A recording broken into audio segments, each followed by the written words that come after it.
So now you have a measurable, specific, attainable, and realistic goal. You're telling your kids what you're doing whenever you're looking at your phone during your designated time with them, because they deserve to know.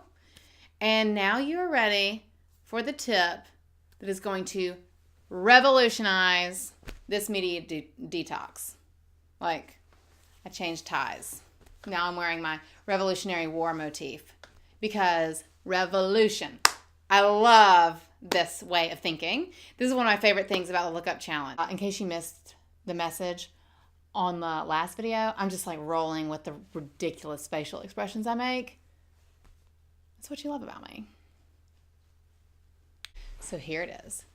We have got to get away from the erroneous notion, the wrong idea, that device detox and successful disengagement or proper media usage management is all about time limitations. How many hours or minutes you allow yourself each day. I know you guys are familiar with that. It's a very popular idea about device detox. But this simply doesn't work for mamas. For mamas, it's about place and time. Where, at what times, and in what situations you will allow or prohibit yourself to engage your device. Okay? The big Lookup Challenge revelation or revolution is this: presence and place over minutes and hours. Because for you, you might have tons of time, or your kid's napping and you need to meet a friend online, or you need to talk to somebody, or you need to look something up. Awesome. And if it takes you 2 hours to do it, who cares? For you as an adult, it really is more about when you're engaging. All right? It's 2 hours, but your kid's asleep. She's not needing you. You need you. That's kind of cool, right? Now, for children, it is different, and, we can get into that. Their brain does need limitations of screen time. But for you, presence and place over minutes and hours. Being primary caregiver, especially of multiple children or young babies, tends to be very isolating, not to mention that the everyday demands of your work fluctuate, okay? This is crazy to me. To put a firm time limit is really to set yourself up for failure. But you can establish boundaries, okay? Boundaries that are more akin to fences than stopwatches.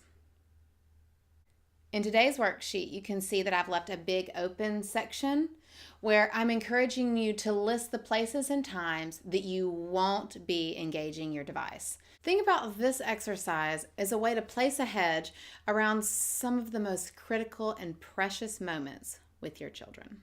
Okay, to kind of place a hedge. Do you know what I mean? And this hedge creates a container within the limits of which, okay, you can express creativity, you can rest, you can really enter full body and full mind, because it's a space that you've set aside, you've created, a space that will end, okay? It's not eternal. It's like you really protect this time and this space, okay? To be with your kids fully, or to relax fully, all right? So we're going to think about these limitations, not like stopwatches, but like fence rows.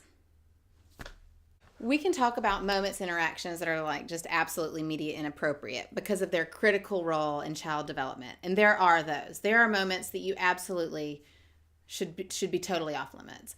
But what I want from you is for these choices that you make to really be tailored to you and to be responsive to the needs of your family and your own personal needs, okay?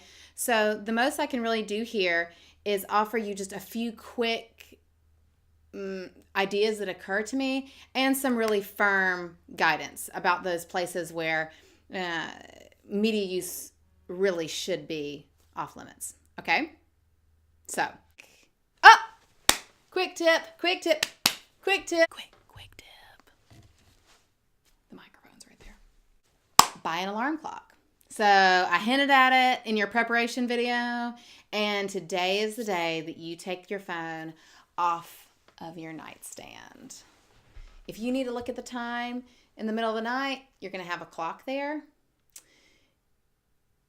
If you live the kind of life where your children don't wake you up in the morning, I cannot imagine that scenario. I'm sure some people do it though. Then you'll have an alarm, okay? You can set an alarm right there.